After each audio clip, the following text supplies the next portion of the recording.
Skunk on the table! All right, welcome to Skunk on the Table, a new series where we talk about possibly hard topics in simple and clear terms.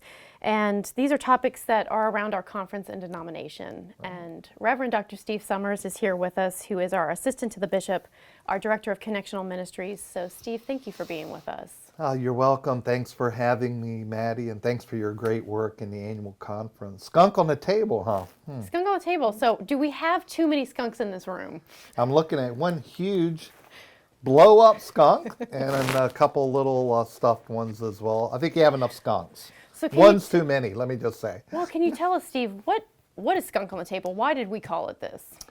Well, it's kind of a fun metaphor that our experience was on the cabinet that Bishop Lewis brought to our conference and uses on occasion. And I think the metaphor is like something, like the elephant in the room, right? Is a great metaphor. And we understand what that means, at least in the world of the cabinet and the staff here. Has become Skunk on the Table, kind of a metaphor for what needs more exploration, or what do we need to bring to the surface to understand better.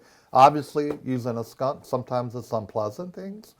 Sometimes it's just getting it out in the open and dealing with it in a faithful way. So it's I think, a fun metaphor, but also an important one, that we need to understand something at a deeper level. Yeah. So we wanted to start off this series with Southeastern Jurisdictional Conference because it's right around the corner. It's November 2nd to the 4th at Lake Junaluska. And so to start us off, Steve, what is this conference? What is it about? Well, let me just begin by saying, Maddie, when you all first came to me and asked if I would do the first Skunk on the Table about the Southeastern Jurisdiction, my gut reaction was no way, because I'm not a real expert in that. You know, it's not something that's been part of my normative experience vocationally as a clergy person in a conference. But then I thought maybe it is good, because I bring to it an unknowingness that required me to learn more about it and ask questions and things like that. And why I want to offer that is I hope I don't say anything wrong, but I know people will check, because that's what we do in Virginia. We're very thorough. So Southeastern Jurisdiction of the United Methodist Church is a jurisdictional level in our polity, basically a regional body of leadership in the United Methodist Church. In this case, the Southeastern Jurisdiction, of which we're a part. I will say that if somebody wants to explore it in greater detail, there's a great website that they have, and I wrote it down, www.SEJ, which makes sense, Southeastern Jurisdiction, UMC.org. www.sejumc.org. That's helpful. So what is going to happen November 2nd to the 4th?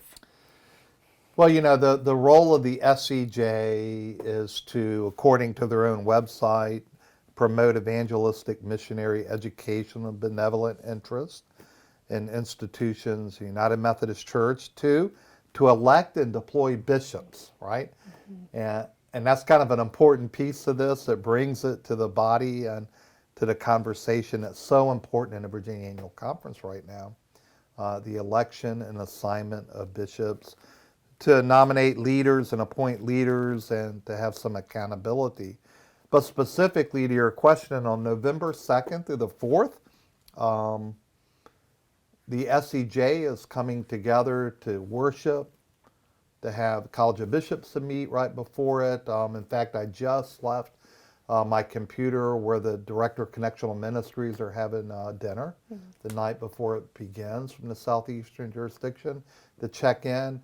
But kind of the centerpiece, it seems to me, again, with my limited knowledge, the centerpiece of it seems to be the nomination election of bishops, and then the assignment of bishops at the SEJ. And that's kind of important to us. Well, it's very important to us, especially to me, as the assistant to the bishop. So that's an important piece of that work. It is an important piece. So when we think about that, how are these bishops going to be elected? Yeah, I've really taken a deep dive to that. I've never experienced that process, on the inside.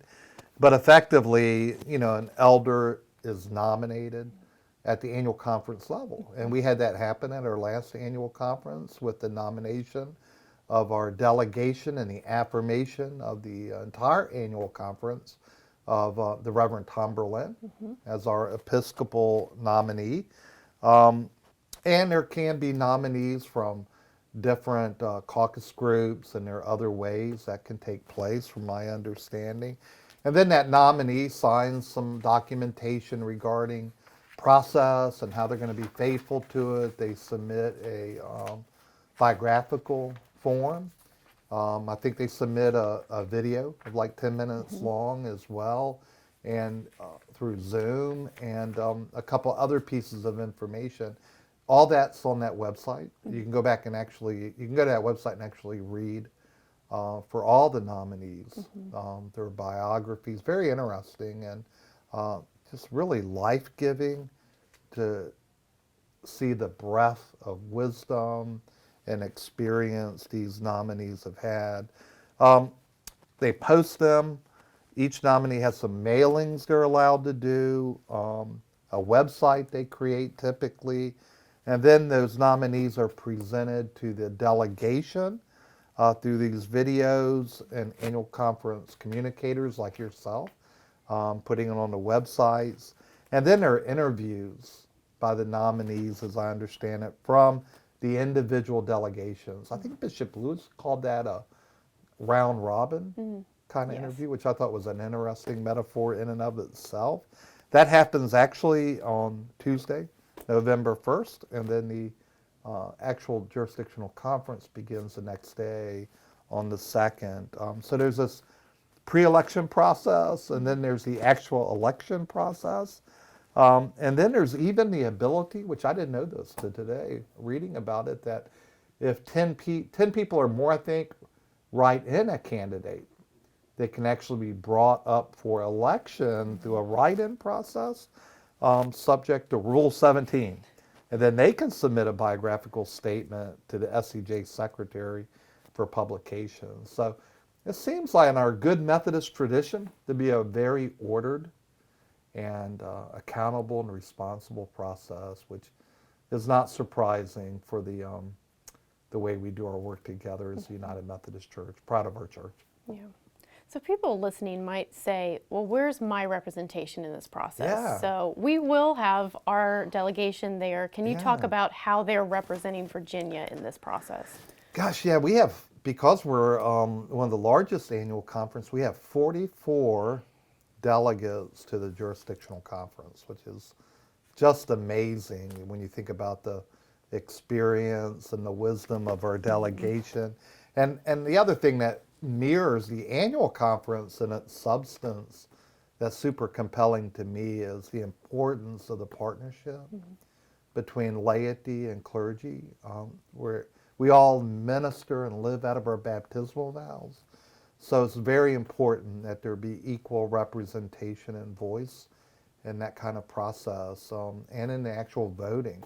So 22 of those 44 delegates are clergy, and 22 are laity. They were all voted at 2019 at our annual conference to be present at the 2020 general conference, which we know didn't really happen, right? So here we are. So here they are, and they're going to be able to use their gifts to elect the next slate of 3 to 5 bishops. 3, I think, are being recommended, but it could be up to 5, depending on what the body decides at jurisdictional conference. I also wrote down our website has a link to it, our wonderful Virginia Conference website, to the SEJ jurisdictional website as well, and the elections materials. Yes. So they can go to our website, the body can, and take a look at that. So you mentioned 2 pieces, important pieces to this, that the candidates, that once they're elected that we know that we have those bishops, then they're assigned. Yes. So can you talk to us, what does the process, once they've been elected, what does that process look like? How do they get assigned to a conference? So the paragraph 50, I believe, paragraph 50 of the Book of Discipline talks about the jurisdictional conference electing what's called which is fascinating language, a committee on episcopacy. A committee on episcopacy, which is really a committee on bishops, right? And it consists of one clergy and one lay delegate from each annual conference. So that means we have two. Every annual conference has two. Now, as I understand it, in Virginia, the custom is that the top vote receiving lay delegate and clergy delegate are our two that go on that committee on episcopacy. And that committee as a whole, just not our two, but the committee looks at the gifts and talents of all the Episcopal candidates. They're kind of administrative gifts, and they make recommendations for the assignment. The committee shall recommend the assignments, quote, of the Book of Discipline of the bishops to their respective residences for final action by the jurisdictional conference. So they gather and they look at all these interviews and they look at the needs of the annual conference, and then they start working out the logistics where the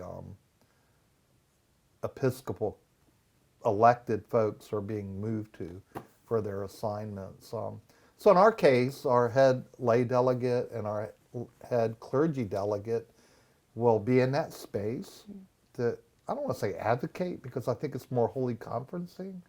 Advocate or advocacy has kind of a political dimension to it in my mind. And I don't want to wax too theological with language, but to me it's more holy conferencing, listening to the blowing of the Spirit on what would work best with us. Now there is a nuance, if I can. Please.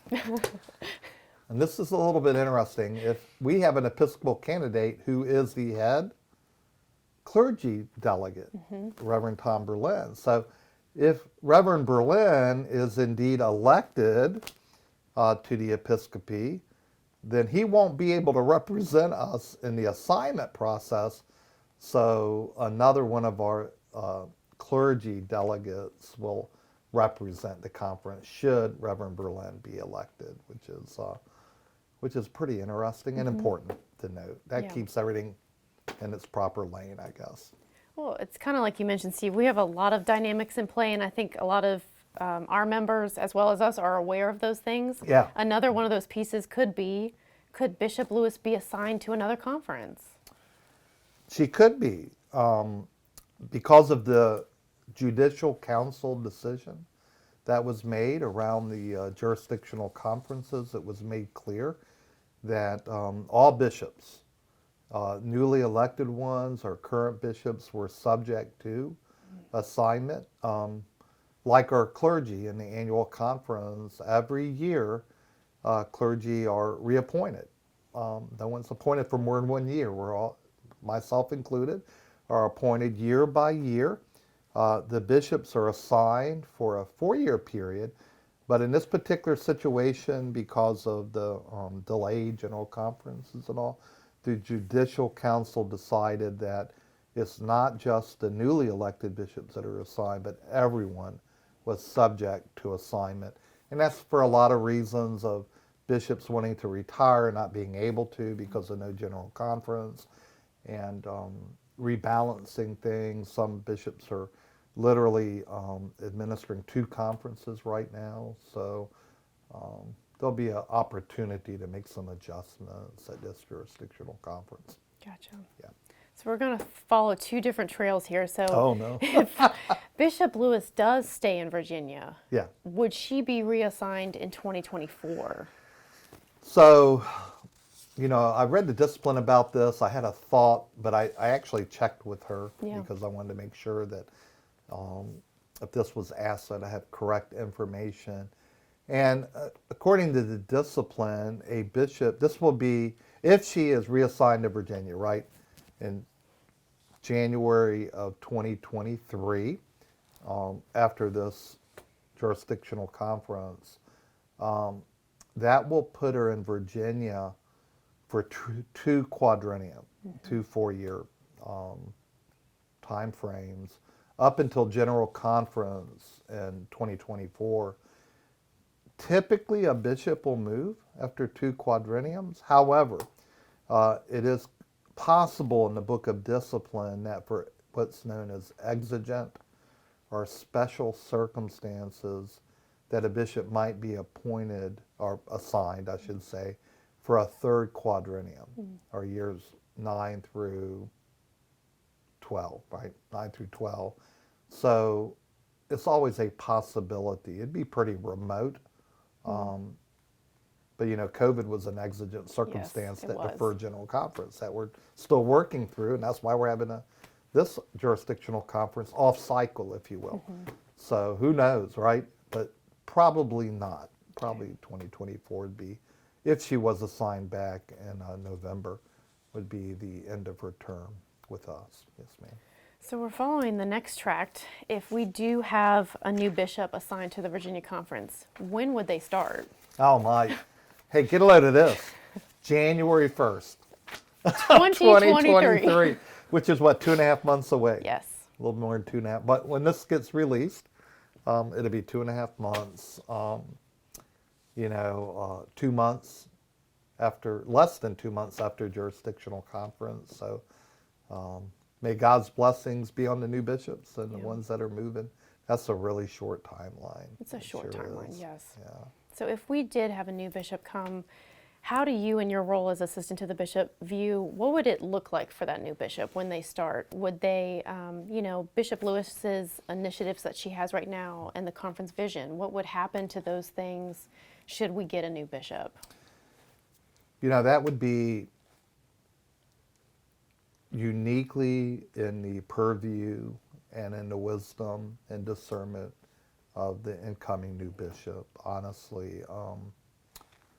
In my mind, it would be that, like when a clergy person moves churches, that they kind of get a scope of the landscape first and listen to folks and learn some of the context. But really, everyone's different in leadership, and they'll be coming here for a reason, and that reason is because God has led folks to discern that they're appropriate, for this season in our annual conference. So I would just offer that up to God's wisdom and design. And for me, I'm prayerful that my heart will be open to receive, despite the grief of Bishop Lewis leaving and that sense of loss, knowing that the conference to which she'd be assigned will be in the same space, liminal space. So that's probably not a real clear answer because I don't have clarity around that. I think we'll have to live in the moment of that transition,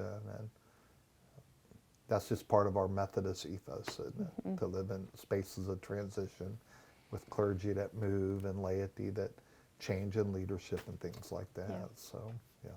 Well, I think it's important for everyone who's listening to this to just know that we're, like you're saying, Steve, we're living in that position too, as conference staff, as conference leadership. We're right there with you all, waiting to see what happens in November and then making plans and moving with the Spirit. Yeah. The other thing that I would ask, and I know that you will not know this question, but Reverend Tomberlin is our endorsed candidate from the conference. Right. Will he be elected to the episcopacy? Well, I know one thing for sure, and that is that if it's God's will, and we're listening and attentive to God's will, and I know the people of Virginia are praying and want to do so, that he will be. If it's not God's will that he be elected, that that'd be the movement of the Holy Spirit in a different way. But at this point in time, no one really knows until those delegates gather, and it would be. I think our prayer is that to thank God for lifting him up and for the gift and wisdom that he has, the leadership at Florence United Methodist Church, and to give God praise, to be sensitive to the shift at Florence and what that would require. but ultimately to lean into the will of God in this situation. But I would never venture to say yes or no on something like that. But it says a lot that the Virginia conference has endorsed him, and our delegation with enthusiasm also embraced them. So, yeah. So thank you, Steve. That's what we have looking ahead of us, and that's what we know now. So more information will be coming out on the conference website. Yeah. The communications office will be traveling to Southeastern Jurisdiction to cover for the conference what is happening. So you can keep updated on our website. We'll keep you updated. But more to come, and more skunk on the tables to come in the future as well. Well, this wasn't smelly or anything, Maddie, No, but not you know, really. it was good to get it out there and have conversation about it. And you know, the only thing I would add for folks that venture on to this is that we're here at the conference center to serve and not be served. And nothing gives me more joy than answering the phone or having somebody stop by and ask a question. And like you asking me to participate in this, sometimes it drives us to research and to deeper understanding, but we're in it together, and all of us have things to bring to the table. So we're all open here at the conference to any input. Thank you, Steve. Yes, ma'am. So until next time, this is Skunk on the Table.